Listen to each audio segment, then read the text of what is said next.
लगातार 6 दिनों की गिरावट के बाद बाजार में लौटी खरीदारी। निफ्टी 130 पॉइंट से ज्यादा चढ़ के 24,800 के करीब। एचडीएफसी बैंक, रिलायंस, एमएनएम और साथ ही साथ इंफोसिस ने भरा जोश। बैंक निफ्टी की डबल सेंचुरी, वहीं मिड कैप और स्मॉल कैप अच्छी रिकवरी के साथ कर रहे हैं आउट परफॉर्म। आज के बिग स्टॉक्स पड़े सटीक। जेएलआर को ब्रिटेन सरकार के सपोर्ट से टाटा मोटर्स में रौनक, वहीं क्रूड में तेजी से ऑयल इंडिया करीब 2% मजबूत। उधर एचयूएल के कमजोर अपडेट से एफएमसीजी में गिरावट, साथ ही यूएसएफडी के वार्निंग लेटर हाइकल का शेयर सुस्त। ऑयल एंड गैस और पीएसयू बैंक्स में सबसे ज्यादा तेजी, दोनों ही इंडाइसेस करीबन 2% ऊपर। बीपीसीएल करीबन 4% चढ़ के वायदा के टॉप गेनर्स में शुमार। साथ ही मेटल शेयर्स में अच्छी चमक, हिंदुस्तान कॉपर करीबन 4% चढ़ा। उधर चुनिंदा ऑटो और फार्मा में भी रौनक। नए ऑर्डर के दम पर बीएल का शेयर भागा, करीब 3% चढ़कर निफ्टी का टॉप गेनर बना। कंपनी को भारतीय सेना से 30,000 करोड़ रुपए का बड़ा मिला ऑर्डर, साथ ही दूसरे डिफेंस शेयरों में भी खरीदारी। सोने चांदी में रिकॉर्ड तेजी जारी। एमसीएक्स पर सोने का भाव 1,16,000 रुपए के करीबन। वहीं चांदी भी लाइफ हाई पर। सोने में तेजी के चलते गोल्ड फाइनेंसिंग वाले शेयर्स में जोश।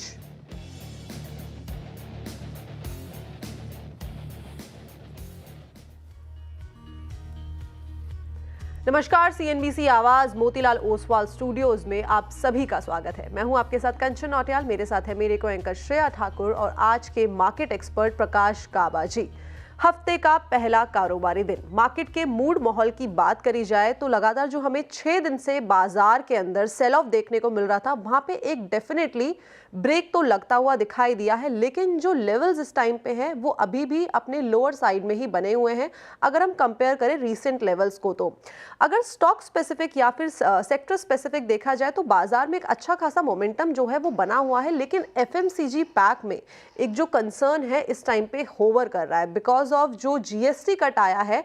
हो सकता है कि जो इन्वेंट्री है, जो पहले से रखी हुई इन्वेंट्री है, उसको सोल्ड आउट करने में कंपनी की जो प्रॉफिटेबिलिटी है वहां पे एक डेंट आता हुआ नजर आया है। ये अपफ्रंटली एचयूएल ने अपने जो Q2 के अपडेट्स आए हैं उसमें मेंशन भी किया है कि जो Q2 है वो हमें फ्लैट टू नेगेटिव साइड में देखने को मिल सकता है, लेकिन इसमें ग्रीन लाइनिंग ये है कि नवंबर ऑनवर्ड्स ये जो रिकवरी है वो हमें देखने को मिल सकती है। Apart from this, energy shares में अच्छी खासी आज के सत्र में रौनक देखने को मिल रही है, जहां पे Hind Petro, BPCL, Inox Wind, IOC, Petronet यहाँ पे जो इंडेक्स है उसको लीड करते हुए नजर आ रहे हैं। साथ ही साथ अगर बाकी के स्टॉक स्पेसिफिक एक्शन की बात करी जाए तो भारत इलेक्ट्रॉनिक, जैसे कि अपफ्रंटली मेंशन भी किया गया हेडलाइंस में, ऑर्डर के चलते जो इंडियन आर्मी है वहां से ऑर्डर मिला है और अच्छा खासा मोमेंटम बना हुआ है। लूजिंग पॉकेट में एफएमसीजी के सारे ही स्टॉक आज इन रेड ट्रेड कर रहे हैं। एक्सिस बैंक में आज जो सुस्ती है वो बनी हुई है। भारतीय एयरटेल, आयशर मोटर्स और एसबीआई लाइफ जो है वो इस टाइम पे बियर्स को लीड करते हुए नजर आ रहे हैं। लेकिन इस बाजार के मूड माहौल को किस तरीके से समझा जाए? जो लेवल इस टाइम पे निफ्टी में हमें देखने को मिल रहे हैं, क्या ये वो लेवल्स हैं जहां पे हम वापस से बाइंग को इनिशिएट कर सकते हैं? ये गाबा सर से समझ लेते हैं। Gaba sir, good morning.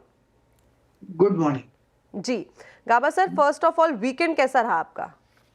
Weekend बहुत अच्छा था। एक ऐसा नॉर्मली करता हूं मैं हर साल में, जब बारिश होती है तो एक बार तो मैं जरूर जाता हूं नहाने को। बढ़िया। ये मौका हमें क्योंकि पहले मौका नहीं मिलता था, क्योंकि मार्केट सैटरडे संडे को बारिश पता नहीं पड़ती नहीं पड़ती, इस बार पड़ी थी तो मैंने वो मौका ले लिया ऐसा। डेफिनेटली बचपन में अक्सर हुआ करता था कि जैसी बारिश पड़ती थी, और दिल्ली में हम रहते हैं तो दिल्ली में वहाँ पे मानसून के टाइम पे अमूमन बारिश आती है, और लेकिन मुंबई में तो हमने देखा है कि कुछ पता नहीं होता, अभी धूप है अभी बारिश है, तो छत पे भागा करते थे जैसी बारिश होती थी। लेकिन अब वो माहौल आ गया कि डेली बारिश हो रही है, लेकिन वो समय नहीं है कि हाँ हम नहाने के लिए बारिश में भागे। बचपन याद कर रही हूँ। बचपन याद कर रही हूँ। But well Gaba sir, market का किस तरीके से मूड माहौल लग रहा है? क्या अच्छा हमें मूड देखने को मिल रहा है? क्या इन लेवल से बाइंग करी जा सकती है? देखिए, ऐसा है कि एक सिग्नल जो होता है शॉर्ट टर्म सिग्नल, वो तो मिला है बाय के लिए। अगर अभी जैसे निफ्टी ट्रेड कर रहा है फ्यूचर्स का 24,818 के आसपास, अगर यहाँ के आसपास ही बंद हो जाता है तो कल अप मूव मिलेगा, क्योंकि सिग्नल मिला है। और बैंक निफ्टी में भी एक इनिशियल बाय सिग्नल मिला है, थोड़ा बेहतर है। पहले थोड़ा डाइवर्जन था सुबह, लेकिन बैंक निफ्टी थोड़ा ज्यादा ही स्ट्रांग है, ट्रेड कर रहा है 54,778। अगर इस आज शाम तक भी यहीं पर टिका रहा तो कल 55,000 पॉसिबल है, हो सकता है 55,100 200 भी पॉसिबल है। तो यस पॉसिबल है कि अप मूव मिले, खाली टिके रहना चाहिए। सो फार लुक्स गुड। ओके, मार्केट में मोमेंटम टिके रहना चाहिए और यहाँ से और अपसाइड देख रहे हैं गाबा सर। तो फिलहाल ये स्ट्रैटेजी आप निफ्टी और बैंक निफ्टी में अपनाएं। चलिए अब आगे बढ़ते हैं शो में, और सबसे पहले वो नंबर आपकी स्क्रीन पर जिसके जरिए आप हमारे साथ कांटेक्ट कर सकते हैं, अपने सवाल पूछ सकते हैं। व्हाट्सएप नंबर नोट कीजिए 7045220000। इसके अलावा आप हमें यानी कि CNBC आवाज़ को, कंचन नौटियाल या श्रेया ठाकुर को सोशल मीडिया प्लेटफॉर्म्स पर भी टैग करके सवाल पूछ सकते हैं। और काफ़ी ज़्यादा सवाल आई एम श्योर कि सोशल मीडिया पर आए होंगे, तो वहीं से एक पिक किया जाए कंचन। कतार में हमारे दर्शक लगातार सवाल भेज रहे हैं और जो सवाल सबसे आज आए हैं ऑयल एंड गैस स्पेसिस पर सवाल आए हैं। एक अच्छा स्पेस आज के लिहाज से देखें गाबा सर, शानदार momentum oil and gas space पे नजर आ रही है। एक बार BPCL का चार्ट रखिए स्क्रीन पर। BPCL आपके स्क्रीन पर इस वक्त और डेज हाई पर कर रहा है 4.5% की तेजी के साथ। गाबा सर BPCL का चार्ट देखिए, आज सुपर रिपोर्ट बता रही थी मैं, सरकार भी काफ़ी अग्रसर होकर नीतियों पर काम कर रही है और पूरे स्पेस में मोमेंटम चेस करना चाहिए इस पर्टिकुलर काउंटर को। रौनक जी पूछ रहे हैं। देखिए ऐसा है कि BPCL IOC आज एनर्जी स्टॉक्स में कुछ है, नजर आ रहा है कि तेजी तो है, और आज का मूव BPCL में बढ़िया है, जो बार बना के 4.5% अप है। मुझे तो ये ब्रेकआउट मिला है 330 335 के आसपास ब्रेकआउट मिला है, ये ले जाना चाहिए 350 360 तक। वक्त लगेगा उसके लिए, लेकिन अप मूव ऑन है BPCL। ओके, तो BPCL के अंदर अप मूव अभी भी मोमेंटम जो है अभी भी बना हुआ है। गाबा सर अगला सवाल कविता जी का आया है इंडसइंड बैंक के ऊपर। इंडसइंड बैंक जहां पे हमने रिसेंटली कुछ टाइम पहले देखा था, काफ़ी सारे कंसर्न्स बने हुए थे, लेकिन उसके बाद एक रिकवरी आई, एक रिवाइवल आया। इनफैक्ट आज के सत्र में भी एक अच्छी खासी तेज़ी हमें देखने को मिल रही है। लेकिन प्रॉब्लम ये है कि जो कविता जी है उन्होंने 1000 के लेवल पे यहाँ पे खरीदारी की हुई है, वहाँ से तो अच्छा खासा करेक्ट हो गया है, 300 350 रुपये भी निचले स्तरों पर काम कर रहा है 1000 रुपये से कंपेयर करें। क्या लगता है कि वापस से वो 1000 1400 के लेवल जो इंडसइंड के अंदर हमें देखने को मिले थे दिखेंगे? देखिए ऐसा, सबसे पहले मैं डिस्क्लोज कर दूं, ये इंडसइंड बैंक मेरे इन्वेस्टमेंट पोर्टफोलियो में बिफोर IPO, तो मेरी कॉस्ट तो लेस देन 0 है, लेकिन स्ट्रक्चरली इसमें थोड़ी वीकनेस है। यस, हाँ एक सपोर्ट मिला है, जहाँ से बाउंस मिला था करीब 600 के आसपास, वहां से एक अपमूव मिला है, लेकिन उस वहां पर एक फॉलो ऑन नहीं मिला अपमूव, तो अपने थोड़ा स्ट्रक्चरली वीक है। फर्स्ट साइन ऑफ स्ट्रेंथ दिखेगा जब वो 760 770 पार कर लेगा, फिर एक अपमूव मिल सकता है, फिर वो 1000 की कॉस्ट है वहां तक भी जा सकता है, लेकिन वो अब तक कंफर्मेशन मिसिंग है। फिलहाल वीक है, लेकिन 600 एक क्रूशियल सपोर्ट है। अगर वो समझ जाता है, द वर्स्ट जगह वक्त था उसमें वहां से 600 बाउंस मिला था, अगर वो समझ जाता तो फिर अपमूव की उम्मीद कर सकते हैं। लेकिन वंस अगेन डिस्क्लोजर, ये मेरे इन्वेस्टमेंट पोर्टफोलियो में लॉन्ग टर्म। ओके, डिस्क्लोजर के साथ इंडसइंड बैंक पर फिलहाल ये रहा। चार्ट्स थोड़ा वीक नजर आ रहा है गाबा सर को इंडसइंड बैंक, हालांकि आज क्योंकि बैंकिंग स्पेस में मोमेंटम है तो इंडसइंड बैंक आपको डेज हाई पर करता हुआ नजर आएगा कारोबार, लेकिन ब्रोकरेजेस भी काफ़ी अंडरवेट जब पिछले दिनों में रिपोर्ट पढ़ रही थी तो साउंड कर रहे थे, तो फिलहाल ये स्ट्रैटेजी अपनाएं आप। अगले कॉलर की तरफ चलते हैं। अब हरीश जी हमारे साथ जुड़ रहे हैं। हरीश जी हाय, गुड मॉर्निंग। जी हरीश जी, कहाँ से बात कर रहे हैं सर आप? मैं उल्लासनगर से बात कर रहा हूँ। स्वागत है आपका। सवाल सर। सर येस बैंक के लिए कुछ आइडिया दीजिए। क्या आइडिया चाहिए? लंबी अवधि के लिहाज से पूछ रहे हैं आप? नहीं, ये Diwali period, Diwali period short term में दिवाली तक वेट कर सकता हूँ, बहुत वेट किया है, अभी भी खरीदी से 8-10% नीचे है। तो कब लिया था येस बैंक आपने हरीश जी? मैडम रेगुलरली मैंने ऐड करते गया। प्रीवियस ईयर का इनकम मिला येस बैंक में, तो उस हिसाब से मैंने हिसाब से लिया, और फिर वो गिरते गया और मैं ऐड करते गया। अच्छा ठीक है। येस बैंक काफ़ी शॉर्ट टर्म नज़रिया है इनका, अब 1 महीना भी नहीं रह गया दिवाली को। येस बैंक पर क्या नज़रिया गाबा सर? 25,000 क्वांटिटी के साथ उन्होंने अपने पोर्टफोलियो में ऐड रखा है, क्वांटिटी काफ़ी बड़ी है। येस बैंक हालांकि 6 महीने में 22% से ज़्यादा का रिटर्न दिया है इसने, लेकिन काफ़ी न्यूज़ ड्रिवन स्टॉक रहा है। चार्ट्स पे क्या इंडिकेशन? 23 तक इसका 52 वीक हाई है, तो क्या करना चाहिए येस बैंक में? क्या नज़रिया होगा और क्या इनकी जो स्ट्रैटेजी रही थोड़ी और ग्रेविट में ऐड करते गए वो कितनी सही थी? गलत स्ट्रेटेजी थी, कंप्लीटली 100% गलत। ऐड करना चाहिए जब आप राइट हो, ना कि जब आप रॉन्ग हो। रॉन्ग होने से, आप ऐड करने से आपकी कॉस्ट कम होती है, आप राइट नहीं होते, आप रॉन्ग ही हैं। तो इसलिए वो स्ट्रेटेजी गलत थी। स्ट्रक्चरली वीक है लेकिन ओके है। स्ट्रॉन्ग सपोर्ट जो क्रूशियल सपोर्ट है येस बैंक में वो करीब 19 के आसपास है। 19 तोड़ता है तो और गिरावट आएगी। अगर 19 नहीं तोड़ता और यहाँ पर संभल जाता है तो शायद एक अप मूव मिल सकता है। आप ट्रेड करें 21 के आसपास, 21-27 के आसपास। अगर अप मूव मिला तो 26-27 तक जा सकता पॉसिबल है। इनकी कॉस्ट कोई 10 रुपए डाउन है वहां से, मतलब 31 के कॉस्ट है इनकी। वहां पर भी जाएगा लेकिन वक्त लगेगा। लेकिन लगता है 26-27 में रेसिस्टेंस है वहां पर। उसको नेगोशिएट करने में थोड़ी डिफिकल्टी आएगी येस बैंक में। तो फिलहाल होल्ड करने की सलाह है।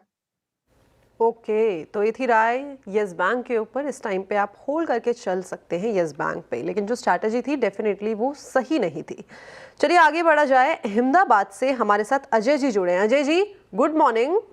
गुड मॉर्निंग जी, अहमदाबाद में पहले बताइए गरबा किस तरीके से मनाया जा रहा है और आपने पार्टिसिपेट किया गरबा में अभी तक? नहीं जी जी बिल्कुल, अहमदाबाद में रहना है तो गरबा में पार्टिसिपेट करना ही पड़ेगा। और बहुत अच्छा हो रहा है अहमदाबाद में गरबा, लेकिन कल बारिश की वजह से थोड़ा सा रुकावट आई है। ओके ओके, चलिए बढ़िया है। सर आपका सवाल? मेरा सवाल सीमेंस के ऊपर है। मेरे पास 20 क्वांटिटी है और पिछले एक साल से ज्यादा होल्ड किया हुआ है और एक साल से ज्यादा होल्ड कर सकते हैं। 3300 रुपीज की बाइंग है और हर बार ये 33-3400 तक जाता है, उसके बाद में वापस से रिवर्स मार लेता है। तो मुझे व्यू चाहिए गावा सर से कि कहाँ तक इसको होल्ड किया जाए। ओके, तो लॉन्ग टर्म इन्वेस्टिंग के हिसाब से होल्ड करके चल सकते हैं अजय जी। और अगर मई से इसका चार्ट देखा जाए तो 3300-3400 से लेके 3000 के लेवल पे ये कंसोलिडेट करता हुआ ही नज़र आ रहा है। दो पिछले साल दिसंबर की बात करी जाए तो 4200-4300 के लेवल को इसने टच किया था, लेकिन वहाँ से गिरावट का सिलसिला और कंसोलिडेशन का फेज दिखाई दे रहा है। गाबा सर क्या लगता है ये जो इंतज़ार का पूरा घड़ी है, ये जो कंसोलिडेशन का फेज है, कब हमें टूटता हुआ नजर आएगा? मेरे ख्याल से होल्ड ही करना चाहिए। स्टॉक बढ़िया है, लॉन्ग टर्म के लिए बढ़िया है। शॉर्ट टर्म में थोड़ा एक वीकनेस थी, नो डाउट अबाउट इट, लेकिन पिछले हम 5-6 महीने से देख रहे हैं एक अप मूव मिला है। अब कंसोलिडेशन जोन पर एक लेवल है वो 3400-3500 का। एक बार वो पार कर लेगा फिर एक अप मूव मिलेगा 4000 तक। मेरे ख्याल से वो गेट्स ओपन हो जाएगी 4000 तक। अगर 3400 पार कर ले दिल से तो आई थिंक वो कर लेगा, मैटर ऑफ टाइम। अब तो थोड़ा वक्त गुजारा है, कंसोलिडेशन की जरूरत है, वो हो रहा है। तो आई थिंक होल्ड है सीमेंस होल्ड करने की राय फिलहाल। लगभग 1% की तेजी के साथ एक काउंटर आपको कारोबार करता हुआ नजर आएगा आज के सेशन में। अब अगले कॉलर की तरफ चलते हैं। हमारे साथ जुड़ रहे हैं सुधीन जी बेंगलुरु से। Sudheen ji hi, good morning. Good morning madam. Good morning to Gaba sir also. जी, सवाल आपका? हाँ, मुझे 50 ब्रिटानिया है 5800 पे। मुझे पता ये लगाने का है कि अगर मैं वो पकड़ूं या आईटीसी होटल या HDFC नेक्स्ट 50 में शिफ्ट करूं। ओके ठीक है। सुधीन जी आपका सवाल समझ गए हैं। ब्रिटानिया हालांकि प्रॉफिट में गाबा सर 100 रुपये प्रति शेयर का प्रॉफिट ले रहे हैं, लेकिन जिस तरीके से HUL के आज बिजनेस अपडेट आए, आने वाले क्वार्टर्स नरम रह सकते हैं। ब्रिटानिया ने पिछले 6 महीने में या फिर कहें इस साल में अब तक करीब 23% का रिटर्न दिया है। क्या किया जाए इनको यहाँ से प्रॉफिट बुक करके? जो काउंटर्स उन्होंने सुझाए आईटीसी होटल, आईटीसी जैसे काउंटर्स में शिफ्ट किया जाए, या फिर अभी भी होल्ड कर सकते हो और इनका और मुनाफा आता हुआ दिखेगा, या फिर अभी सही वक्त है मुनाफा बांधने का? आपकी राय? मुनाफा बांध तो सकते हैं क्योंकि यहाँ पर थोड़ा रेसिस्टेंस है अपर रीजन में। ब्रिटानिया में 6500 लेकिन इनका नजरिया शॉर्ट टर्म है। तो अगर लॉन्ग टर्म कहते हुए खड़े रहेंगे इसमें क्या खराब है? आईटीसी और ब्रिटानिया में फर्क क्या है? हाँ, उसमें थोड़ी ज्यादा होटल्स भी हैं और आईटीसी कंज्यूमर प्रोडक्ट्स में भी है, तो उनका चॉइस है। लेकिन पैसे की जरूरत है तो निकाल लीजिए, नुकसान नहीं होता प्रॉफिट करने में। ओके, तो ये थी राय ब्रिटानिया और साथ ही साथ आईटीसी होटल्स के ऊपर। चलिए आगे बढ़ा जाए और राजस्थान से अमजद जी हमारे साथ जुड़े हैं। Amjad ji good morning. Good morning ma'am. जी, क्या सवाल है? जी मैम, मेरे पास हैं सुजलोन एनर्जी के 6000 शेयर। ओके, 58.70 पे मैंने बाय किए हुए हैं एवरेज करके। ओके, कब खरीदे थे आपने ये? मैम लगभग 1 मंथ हो गया है। ओके, 1 साल हो गया। जो लेवल्स हैं वहीं पे उन्हीं लेवल्स के आसपास सुज़लॉन जो है वो होवर करता हुआ नज़र आ रहा है। लेकिन इसमें एक इंटरेस्टिंग बात ये है, जिसने सुज़लॉन उस टाइम पे 2008-2009 के टाइम पे लिया होगा, वहाँ से तो एक अच्छे खासे रिटर्न देखने को मिल गए हैं। लेकिन अभी जो बाइंग प्राइस है वहाँ पे थोड़ा से कंसर्न्स बने हुए हैं, बिकॉज रिसेंट टर्म में हम देखें तो लगातार लोअर लोज की ट्रेजेक्ट्री सुज़लॉन के अंदर देखने को मिल रही है। गाबा सर, क्या करा जाए, किस तरीके से इसको देखा जाए? क्या ये एक ब्रीदिंग पीरियड में है कि सांस ले रहा है, वापस से एक लंबी चाल हमें दिखाएगा? या करीब 1 साल से सांस ले रहा है, और जब यहाँ से ब्रेकआउट मिलेगा तो फिर वो मेरे ख्याल से इसका ओरिजिनल टारगेट 96 था, फिर 120 भी था, लेकिन उसके लिए एक ब्रेकआउट की जरूरत है। ब्रेकआउट मिलेगा करीब 70-75 के आसपास, वो मिल जाएगा तो फिर 96-100 तक चला जाएगा। 100 में थोड़ा रुकेगा, साइकोलॉजिकली टू डिजिट से 3 डिजिट जाते जाते रुकेगा। लेकिन मेरे ख्याल से यहाँ पर अगर 1.5 साल से रुका है तो हो सकता है कंसोलिडेशन थोड़ा स्ट्रेच हो जाए, फिर एक अप मूव मिलना चाहिए। तो मेरे ख्याल वीक नहीं है, क्योंकि उसका बेसिक फॉर्मेशन बना था जो करीब 20 के आसपास मिला था, वो तो बन चुका, वो बॉटम आउट हो चुका। तो मेरे ख्याल से आप होल्ड के लाएंगे सुज़लॉन एनर्जी होल्ड कीजिए आप फिलहाल, पर्टिकुलर काउंटर्स में होल्ड की रहा है और यहाँ से और अपसाइड देख रहे हैं। चलिए अब अगले कॉलर की तरफ चला जाए। हमारे साथ जुड़ रहे हैं अहम जैन जी। स्वागत है जैन जी आपका CNBC आवाज़ पर। सर गुड मॉर्निंग, सवाल आपका। Good morning ma'am, good morning. मेरे पास पराज इंडस्ट्रीज के शेयर है, 300 क्वांटिटी है, 434 की बाइंग प्राइस है। और नजरिया क्या है आपका? लिया तो शॉर्ट टर्म के लिए था, लेकिन अब जैसे डाउन चला गया तो मैं लॉन्ग टर्म भी होल्ड कर लूंगा, ऐसी कोई दिक्कत नहीं है। अच्छा ठीक है, प्राज इंडस्ट्री समझ गए मैं आपका सवाल। काफ़ी लॉस हो रहा है इनको, करीब करीब 88 रुपये प्रति शेयर का लॉस झेल रहे हैं गाबा सर ये प्राज इंडस्ट्रीज़ में। और चार्ट भी देख रही थी मैं, अच्छे नज़र नहीं आ रहे। पिछले एक वीक में देखिए 10% का डेंट लगा है, 6 महीने का चार्ट उठाऊँ तो 36% टूटा है, और इस साल में अब तक तो करीब करीब 60% की गिरावट आ गई प्राज इंडस्ट्रीज़ में। चार्टिकली तो वीक नज़र आ रहा है, क्या किया जाए? लॉस भी हो रहा है इनको काफ़ी। एक बंदे इनवॉलंटरी इन्वेस्टर लिया था ट्रेड के लिए, अगर गलत हो गए बोले होल्ड करूंगा, जिद है मैं तो प्रॉफिट में निकालूंगा, वो ऐसा चलता नहीं। तो मेरे ख्याल से अपनी स्ट्रक्चर वीक है, मैं होता तो मैं निकल जाता। प्राज इंडस्ट्रीज़ में इस टाइम पे निकलने की सलाह, और ये सलाह ये दी गई है कि अगर गाबा सर होते इनकी जगह तो डेफिनेटली यहाँ से निकल जाते। तो काउंटर तो थोड़ा सा चॉपी डेफिनेटली नज़र आ रहा है। चलिए आगे बढ़ा जाए, और राहुल जी हमारे साथ जुड़ गए नागपुर से। Rahul ji good morning. Good morning madam. जी क्या सवाल है आपका? मैडम मेरे पास 500 शेयर से JK tyres at the rate of 378। Okay. हाँ, 5-6 महीने तक मैं होल्ड कर सकता हूँ। तो क्या इसका टारगेट क्या है? अभी कितना होल्ड करना है कि लॉन्ग टर्म के लिए होल्ड करना पड़ेगा? वेल फरवरी से अगर देखा जाए तो यहाँ से फरवरी से लेके मई तक एक अच्छा खासा जंप हमें यहाँ पे JK टायर्स के अंदर देखने को मिला था, लेकिन उसके बाद बाजार में भी एक चॉपीनेस डेफिनेटली देखने को मिली। और ये चॉपीनेस JK टायर्स के शेयर्स की अगर हम बात करें, चार्ट की बात करें, तो वहाँ पे भी दिखाई दे रही है। 400 से लेके 300 का ये लेवल है जहाँ पे ये कॉन्टीन्यूसली जो है होवर करता हुआ नजर आ रहा है। गाबा सर कब ये अपने लेवल जो वो ब्रेकआउट लेवल्स है, रेजिस्टेंस लेवल है, उसको तोड़ता हुआ नजर आ सकता है? एक्चुअली इन्होंने बोला कि करना पड़ेगा, करना पड़ने की जरूरत नहीं, करना चाहिए लॉन्ग टर्म के लिए JK टायर। चलिए पॉजिटिव, करेक्शन आया, आना भी चाहिए। और अब मेरे ख्याल से अब बेस बना हुआ है। हाँ इतना कि 400 पार कर लेना चाहिए, वो जरूरी है। और एक बार 400 पार कर लेगा फिर 500 तक चला जाएगा।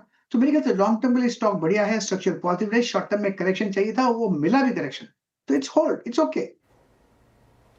ओके, होल्ड की राइट JK टायर में 400 का स्तर अगर ब्रीच करता है तो 500 तक के स्तर देखने को मिल सकते हैं JK टायर में, और इस टायर स्पेस से पर्टिकुलर काउंटर अच्छा लग रहा है। चलिए इसी के साथ रुक रहे एक छोटे से ब्रेक के लिए, ब्रेक के बाद फिर हाजिर होते हैं। आप देखते रहिए CNBC आवाज़।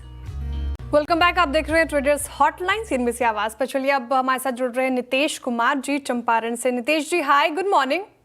गुड मॉर्निंग जी, सवाल सर आपका? मैम NTPC ग्रीन एनर्जी का मेरे पास 133 पर मेरा 400 शेयर है, उसमें क्या होल्ड करें या क्या करें? एक बार खरीद बताएंगे दोबारा। 133। ओके ठीक है। NTPC ग्रीन, गावा सर NTPC ग्रीन का चार्ट देखिए, हालांकि डेटा थोड़े कम होंगे लेकिन लॉस में चल रही है। 133 इनकी खरीद, 99 कर रहा है कारोबार। हालांकि आज पूरे एनर्जी स्पेस में तेजी है, तो मामूली बढ़त के साथ ये भी कर रहा है कारोबार। क्या इंडिकेशन चार्ट्स पर क्या करना चाहिए इनको? थोड़ा स्ट्रगल और बाकी है। इन्होंने जब लिया है, मेरे ख्याल से लिस्टिंग के बाद लिया था। एक लेवल है, वो ध्यान देना चाहिए, 120। एक बार ये 120 पार कर लेगा तो फिर मैं कहूँगा आउट ऑफ द वुड्स। लेकिन जो बाउंस मिला है ना लोअर लेवल करीब 84-85 के आसपास है, वो बढ़िया बाउंस है। मुझे लगता है वो सस्टेन करेगा। जब तक वो नहीं टूटता, देयर इज होप। अगर वो टूटा तो फिर मस्ट एग्जिट। ओके, तो क्रूशियल लेवल्स जो हैं वो एनटीपीसी ग्रीन एनर्जी के लिए बता दिए गए हैं। मूविंग फॉरवर्ड, अगले दर्शक जो हमारे हैं वो पुणे से अमित जी हमारे साथ जुड़े हैं। Amit ji, good morning. Good morning madam जी, क्या सवाल है आपका? मैंने लॉरेस लैब के 1000 शेयर खरीदे थे 945 पे। I just want to know whether and I purchase it for 2 years perspective. तो इसको होल्ड कर सकता हूँ, ऐड कर सकता हूँ या निकलना पड़ेगा? अमित जी, एक गलती कर दी। जहाँ पे आपने खरीदारी की है ना, वो अपना 52 वीक हाई जो है 945, वहाँ पे आपने खरीदारी की है। क्योंकि अगर आप चार्ट देखेंगे लॉरेस लैब का, तो इस चॉपी मार्केट में भी पिछले जो 1 साल से हमें देखने को मिल रहा है वॉलेटाइल सेशन, यहाँ पे इसने एक अच्छे डिसेंट रिटर्न्स जो हैं वो जनरेट करके दिए हैं। लेकिन आपके बाइंग लेवल जो हैं वो थोड़े से गलत जगह पे हैं। गाबा सर, क्या करा जाए? आगे की ट्रेजेक्ट्री 945 की खरीद है और 840 के आसपास ये कारोबार कर रहा है अभी। लॉरेस लैब में 600 के आसपास बहुत बढ़िया ब्रेकआउट मिला था कंसोलिडेशन के बाद। उसका टारगेट करीब 1000 के आसपास था। ये करीब 950 960 चला गया था। उसके बाद यहाँ तो गिरावट आनी चाहिए। प्रॉफिट बुकिंग आई प्री 1000 लेवल्स। तो लगता है यहाँ पर थोड़ा सताएगा, वक्त लगेगा इसके लिए। लेकिन ये 1000, जब तक ये 1000 पार नहीं करता, इसमें अच्छी स्ट्रेंथ आने वाली नहीं है। फिलहाल ट्रबल टाइम्स फॉर लॉरेस, थोड़ा नीचे आ सकता है। इनका नजरिया क्या है मुझे पता नहीं, लॉन्ग टर्म है या शॉर्ट टर्म। शॉर्ट टर्म होता तो मैं निकल जाता, लेकिन लॉन्ग टर्म पे तो होल्ड कर सकते हैं।